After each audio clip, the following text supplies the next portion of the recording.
High all welcome to നോ ലൂമി. ലൂമി സ്പ്രിൻറ്റിൻ്റെ പാർട്ടായിട്ടുള്ള ആപ്റ്റിറ്റ്യൂഡിൻ്റെ 10ാമത്തെ ക്ലാസ് ആണിത്. ഇന്ന് നമ്മൾ കവർ ചെയ്യാൻ പോകുന്ന ടോപ്പിക്ക് ഏജസ് ആണ്. ഓക്കെ, ഇത് ഭയങ്കര സിമ്പിൾ ആയിട്ടുള്ളൊരു ടോപ്പിക്കാണ്. പ്രത്യേകിച്ച് ഒരു ഇക്വേഷൻ കാണാണ്ട് പഠിക്കേണ്ട ഒരു ആവശ്യമില്ല.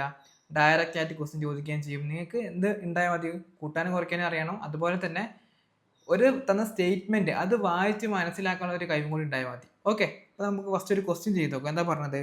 The ratio of ages of Tina, അത് രാകേഷിൻ്റെയും ടീനയുടെയും ഇപ്പം കറൻ്റ്ലി പ്രസൻ്റ് ആയിട്ടുള്ള ഏജിൻ്റെ റേഷ്യോയും 10 ഇയർ മുമ്പുള്ള ഏജിൻ്റെ റേഷ്യോയും തന്നിട്ടുണ്ട്. അങ്ങനെയാണെന്ന് വെച്ചാൽ പ്രസൻറ്റ് ഏജ് ഓഫ് രാകേഷ് ആണ് ചോദിച്ചത്. ഓക്കെ, നമുക്കിപ്പം പ്രസൻറ്റ് റേഷ്യോ തന്ന 9:10 ആണ്. ഇതിപ്പം നമുക്ക് ഏജിലേക്ക് മാറ്റം എന്ത് ചെയ്താൽ മതി? ഒരു കോൺസ്റ്റൻറ്റിന് മൾട്ടിപ്ലൈ ചെയ്താൽ മതിയല്ലോ. നമ്മൾ ഇത് പറഞ്ഞിട്ടുണ്ടായിരുന്നു. അപ്പം എങ്ങനെയാണ്?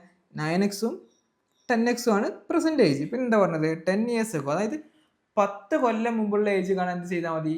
ഇപ്പം പ്രസന്റ് ആയിട്ടുള്ള ഏജിനോട് എന്ത് ചെയ്താൽ മതി? 10 കുറച്ച് എന്ത് കിട്ടും? 10 കൊല്ലം മുമ്പുള്ള ഏജ് കിട്ടും, ഇല്ലേ? ഓക്കെ, അപ്പം അതെന്ത് ചെയ്താൽ മതി? 9x - 10 divided by 10x - 10. ടീയുടെ ഏജ് ബൈ രാകേഷിൻ്റെ ഏജ്, അത് എത്രയാണെന്ന് പറഞ്ഞത്? 4/5 ആണെന്നാണ് പറഞ്ഞത്. ഓക്കെ, അപ്പം നമുക്ക് എന്ത് കിട്ടി? ഇതിൻ്റെ അകത്ത് എന്ത് കണ്ടാൽ മതി? സോൾവ് ചെയ്ത് എക്സിൻ്റെ വാല്യൂ കണ്ടാൽ മതി. എന്നിട്ട് 10x കണ്ടാൽ എന്ത് കിട്ടും? പെർസെൻറ്റേജ് ഓഫ് എയർ എന്ത് കിട്ടും? രാകേഷ് കിട്ടും. അത്ര സിമ്പിളായിട്ട് ചെയ്യാനുള്ള സിമ്പിൾ ക്വസ്റ്റ്യൻസ് ഞാൻ ചോദിക്കാറുള്ളൂ. ഓക്കെ, നമുക്ക് നെക്സ്റ്റ് ഒരു ക്വസ്റ്റ്യൻ നോക്കാം. ഇതിൻ്റെ അകത്ത് എന്താ പറഞ്ഞിട്ടുള്ളത്? അതായത് സെമീർ ഏജ് ഈസ് 1/4 ഓഫ്, അതായത് സെമീറിൻ്റെയും ഫാദറിൻ്റെ അതുപോലെ തന്നെ സിസ്റ്ററിൻ്റെ ഏജ് തന്നിട്ടുണ്ട്. എന്നിട്ട് അതിൻ്റെ റേഷ്യോ എന്താണെന്ന് ചോദിച്ചു. നമുക്ക് ജസ്റ്റ് അത് തന്നൊന്ന് എഴുതി നോക്കാം. സെമീറിൻ്റെ ഏജ് അത് ഈക്വൽ ടു എന്താ പറഞ്ഞത്? 1/4 ഓഫ് ഫാദർ, അതുപോലെ തന്നെ 2/3 ഓഫ് സിസ്റ്റർ, 2/3 ഓഫ് സിസ്റ്റർ എന്നാണ് പറഞ്ഞിട്ടുള്ളത്. ഓക്കെ, അപ്പോൾ നമുക്ക് എന്തെടുക്കാം? സെമീറിൻ്റെ ഏജ് ഒരു എക്സ് എന്നൊരു വാല്യൂ, എക്സ് എന്നൊരു വാല്യൂ ആണ് സെമീറിൻ്റെ പ്രസൻറ്റ് ഏജ്. ഓക്കെ, അപ്പോൾ നമുക്ക് എന്ത് ചെയ്യാം? 1/4 ഓഫ് ഫാദറിൻ്റെ ഏജ് ഈക്വൽ എന്ത് വരും? സെമീറിൻ്റെ ഏജ് അല്ലേ, സെമീറിൻ്റെ ഏജ് എന്ത്? എക്സ്. അപ്പം ഫാദറിൻ്റെ ഏജ് എന്ത് വരും? 4x വരും. അതുപോലെ തന്നെ 2/3 ഓഫ് സിസ്റ്റർ എന്ത് വരും? എക്സ് വരും. ആ സിസ്റ്ററിൻ്റെ ഏജ് എന്ത് വരും? 3x/2 വരും. ഓക്കെ, സിമ്പിളാണ്. പിന്നെ അതുപോലെ തന്നെ നെക്സ്റ്റ് എന്താ ക്വസ്റ്റ്യൻ എന്താ ചോദിച്ചത്? അവരുടെ ഏജിൻ്റെ റേഷ്യോ ആണ് ചോദിച്ചത്. ഓക്കെ,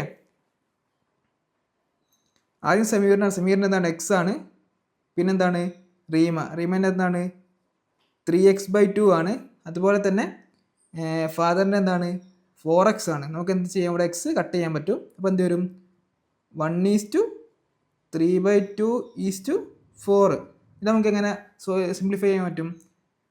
2 കൊണ്ട് മൾട്ടിപ്ലൈ 2:3:8 വരും. ഓക്കെ, നമുക്ക് നെക്സ്റ്റ് ഒരു ക്വസ്റ്റ്യൻ നോക്കാം. ഇതിൻ്റെ അത് എന്താ പറയുന്നത്? The age of father is 10 years ago was twice that of son. 10 years hence father's age will be twice that of its son.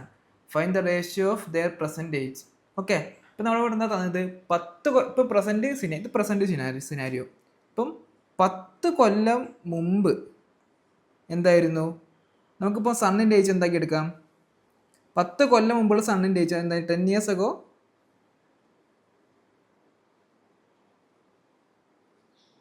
Age of സണ്ണാക്കി എന്താക്കി എടുക്കാം? എക്സ് ആക്കി എടുക്കാം. അതായത് 10 കൊല്ലം മുമ്പുള്ള സണ്ണിൻ്റെ ഏജ് എക്സ് ആക്കി എടുക്കാം. അങ്ങനെ ആൻസർ എന്താ പറഞ്ഞത്? Was thrice that of age of son. അതായത് ഫാദറിൻ്റെ ഏജ് എന്തായിരിക്കും? സണ്ണിൻ്റെ 3 times ആയിരിക്കും. അപ്പം എന്ത് വരും? 3x വരും. പിന്നെ നെക്സ്റ്റ് എന്താ പറഞ്ഞത്?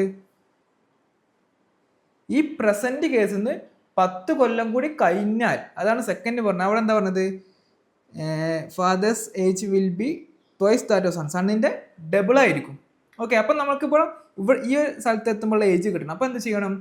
നമുക്ക് 10 കൊല്ലം മുമ്പുള്ള ഏജ് ഉണ്ട്. അപ്പോൾ ആ ഏജിനോട് ഈ 10 കൊല്ലവും ഈ 10 കൊല്ലവും കൂട്ടണം. കൃത്യമായിട്ട് ഒന്നുകൂടി നോക്കണം. ജസ്റ്റ് ഒരു 10 കൂട്ടിയാൽ പോരാ, 2 10 കൂട്ടാനുണ്ടാവും. കാരണം നമ്മളിവിടെ എടുത്തത് 10 കൊല്ലം മുമ്പുള്ള ഏജാണ്. പിന്നെ നെക്സ്റ്റ് കേസ് തന്നത് 10 കൊല്ലത്തിന് ശേഷമുള്ള ഏജാണ്. ഓക്കെ, പ്രസൻറ്റ് വെച്ച് കമ്പയർ ചെയ്യുമ്പോൾ. ഓക്കെ, അപ്പോൾ നമ്മളിവിടെ എന്താ ചെയ്യേണ്ടത്? ഫാദറിൻ്റെ ഏജ് എന്തായിരിക്കും? 20 കൊല്ലത്തിന് ശേഷം. സണ്ണിൻ്റെ ഏജ് എന്തായിരിക്കും? 20 ആയിരിക്കും. അതുപോലെ തന്നെ ഫാദറിൻ്റെ എന്തായിരിക്കും? 3x + 20 ആയിരിക്കും. ഇവിടെ വേറെ എന്താ തന്നത്? ഇതെന്താണെന്നാണ് പറഞ്ഞത്? സണ്ണിൻ്റെ ഡബിൾ ആയിരിക്കും ഫാദറിൻ്റെ, ടോയ്സ് ദാറ്റ് ഓഫ് സൺ അല്ലേ പറഞ്ഞത്. അപ്പം 2 കൊണ്ട് മൾട്ടിപ്ലൈ ചെയ്യാം. അപ്പം എന്തായിരിക്കും ഇത്? 2x + 40 = എന്ത് വരും? 3x + 20 വരും. അപ്പോൾ x = എന്ത് വരും? ഇങ്ങോട്ട് എടുത്ത് അങ്ങോട്ട് പോയാൽ 20 വരും. നമുക്കിവിടെ എന്ത് കിട്ടി? 10 കൊല്ലം മുമ്പുള്ള സണ്ണിൻ്റെ ഏജ് കിട്ടി. ഓക്കെ, പിന്നെ നെക്സ്റ്റ് എന്താ പറഞ്ഞത്? പ്രസൻറ്റ് ഏജ് ആണ് കാണാൻ പറഞ്ഞത്. അപ്പം ഫാദറിൻ്റെ ഏജ് 3x എത്ര ആയിരിക്കും? 60 ആയിരിക്കും. പ്രസൻറ്റ് ഏജ് ഓഫ് സൺ എന്തായിരിക്കും? ഇതിനോട് 10 കൂടി കൂട്ടണം. അപ്പം പ്രസൻറ്റ് ഏജ് ഓഫ് സണ്ണ് പി ഏജ് ഓഫ് സൺ എന്തായിരിക്കും? 20 + ഒരു 10 കൂടി കൂട്ടണം. കാരണം നമ്മൾ 10 കൊല്ലം മുമ്പുള്ള ഏജ് അല്ല ഇപ്പം കിട്ടിയത്. അപ്പം പ്രസൻറ്റ് ഏജ് ഓഫ്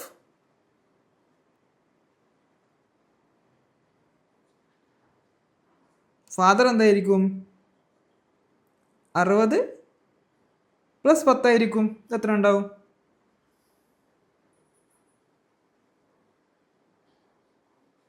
30 ഉണ്ടാവും. എത്ര ഉണ്ടാവും? 70 ഉണ്ട്. അപ്പോൾ റേഷ്യോ എന്താണ്? 3:7 ആയിരിക്കും. സിമ്പിൾ. ഓക്കെ, നെക്സ്റ്റ് ഒരു ക്വസ്റ്റ്യൻ നോക്കാം. ഇതിനകത്ത് എന്താ പറഞ്ഞത്? Renu's age after 6 years will be 3/7 of her father's age. 10 years ago the ratio of their age was 1:5. What is Renu's father's age at present? ഈ പ്രസൻറ്റിലുള്ള ഫാദറിൻ്റെ ഏജ് ചോദിച്ചത്. ഇവിടെ നമുക്ക് 2 കേസ് വന്നത്. ഒന്ന് നേരത്തെ ചെയ്ത പോലെ തന്നെ 10 year മുമ്പ്, 10 കൊല്ലം മുമ്പ് എന്താണ്? 1:5 ആണ് റേഷ്യോ എന്ന് പറഞ്ഞത്. ഓക്കെ, അപ്പോൾ നമുക്ക് 10 year കൊല്ലം മുമ്പ് രേണുവിൻ്റെ ഏജ് എന്താക്കി എടുക്കാം?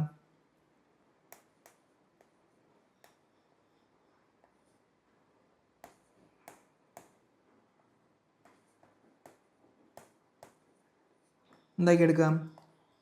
എക്സ് ആക്കി എടുക്കാം. അപ്പോൾ ഫാദറിൻ്റെ ഏജ് എന്തായിരിക്കും? 5x ആയിരിക്കും. സിമ്പിൾ ഇതാ റേഷ്യോ വന്നിട്ടുണ്ടല്ലോ. പിന്നെന്താ പറഞ്ഞത്? Renu's age after 6 years. After 6 years എന്താ പറഞ്ഞത്? ഒരു സംഗതി തന്നിട്ടുണ്ട്. അപ്പോൾ ഇവിടെ നമുക്ക് എന്ത് ചെയ്താൽ മതി? രേണുയുടെ ഏജ് എക്സ് ആണ്. ആ എക്സിനോട് 10 കൂട്ടിയിട്ട് എന്തുകൂടി കൂട്ടണം? 6 കൂടി കൂട്ടണം. കാരണം 10ഉം 6ഉം ഉണ്ടല്ലോ. കാരണം 10 കൊല്ലം മുമ്പുള്ള ഇതാണ് നമ്മൾ എടുത്തിട്ടുള്ളത്. അത് ഈക്വൽ എന്താണെന്ന് പറഞ്ഞത്? Will be 3/7. 3/7 ഓഫ് എന്താ പറഞ്ഞത്? Sorry, 3/7 of year fathers age. Father age 6 കൊല്ലത്തിന് ശേഷം എന്തായിരിക്കും? 5x + 60. 10 + 6 60 അതായിരിക്കും. ഓക്കെ, അപ്പോൾ ഇവിടെ നമുക്ക് എന്ത് ചെയ്താൽ മതി? x + 16 = 7 × x + 16 = 3 × 5x + 60. ഈ ഒരു സാധനത്തിൻ്റെ അകത്തുനിന്ന് സോൾവ് ചെയ്തിട്ട് എക്സ് കണ്ട് നമുക്ക് എന്ത് കിട്ടും? 10 കൊല്ലം മുമ്പുള്ള ഏജ് കിട്ടും. ആ ഒരു വാല്യൂവിനോട് 10ഉം കൂടി ആഡ് ചെയ്ത് എന്ത് കിട്ടും? ഫാദറിൻ്റെ ഏജ് കിട്ടും. അതായത് 10 കൊല്ലം മുമ്പുള്ള വാല്യൂ ആണ് എക്സിൻ്റെ വാല്യൂ കണ്ട 10 കൊല്ലം മുമ്പുള്ള ഏജ് കിട്ടും. അതിനെ 5x ആക്കിയാൽ 10 കൊല്ലം മുമ്പുള്ള ഫാദറിൻ്റെ ഏജ് കിട്ടും. ഓക്കെ, അതിനോട് 10ഉം കൂടി ആഡ് ചെയ്താൽ പ്രസൻറ്റിലുള്ള ഫാദറിൻ്റെ ഏജ് കിട്ടും. ഓക്കെ, അപ്പം ഇതുവരെ പറഞ്ഞ ടോപ്പിക് എല്ലാവർക്കും മനസ്സിലായിട്ടുണ്ടെന്ന് വിചാരിക്കുന്നു. അപ്പം നിങ്ങൾക്ക് പ്രാക്ടീസ് ചെയ്യാനുള്ള ക്വസ്റ്റ്യൻസ് നമ്മൾ ലൂമി പ്രിപ്പിൽ അപ്ലോഡ് ചെയ്ത് വെച്ചിട്ടുണ്ട്. അപ്പോൾ അതിനുവേണ്ടി ലൂമി ഐഡിയും പാസ്വേഡും യൂസ് ചെയ്ത് നിങ്ങൾക്ക് അവിടെ ലോഗിൻ ചെയ്യാൻ പറ്റും. അതിൻ്റെ ലിങ്ക് ഡിസ്ക്രിപ്ഷനിൽ കൊടുത്തിട്ടുണ്ട്. അതുപോലെ തന്നെ നിങ്ങൾക്ക് ലൂമി ഐഡിയും പാസ്വേഡും ഇല്ലെങ്കിൽ അത് ക്രിയേറ്റ് ചെയ്യാനുള്ള ലിങ്ക് നമ്മൾ ഗ്രൂപ്പ് കൊടുത്തിട്ടുണ്ട്. അതിൻ്റെ ഡീറ്റെയിൽസും ഡിസ്ക്രിപ്ഷൻ്റെ അകത്തുണ്ട്. അപ്പം എന്തെങ്കിലും ഡൗട്ട്സ് ഉണ്ടെങ്കിൽ കമൻറ്റ് ചെയ്യുക, അല്ലെങ്കിൽ നമ്മൾ ഗ്രൂപ്പിൽ ചോദിച്ചാൽ മതി. അപ്പം എല്ലാവരും സബ്സ്ക്രൈബ് ചെയ്ത് സപ്പോർട്ട് ചെയ്യുക. അതുപോലെ തന്നെ എന്തെങ്കിലും ഡൗട്ടോ സജഷൻസോ ഉണ്ടെങ്കിൽ കമൻറ്റ് ചെയ്യാം, നമ്മുടെ ഗ്രൂപ്പിലും പറയാം. അപ്പം എല്ലാവർക്കും താങ്ക് യു.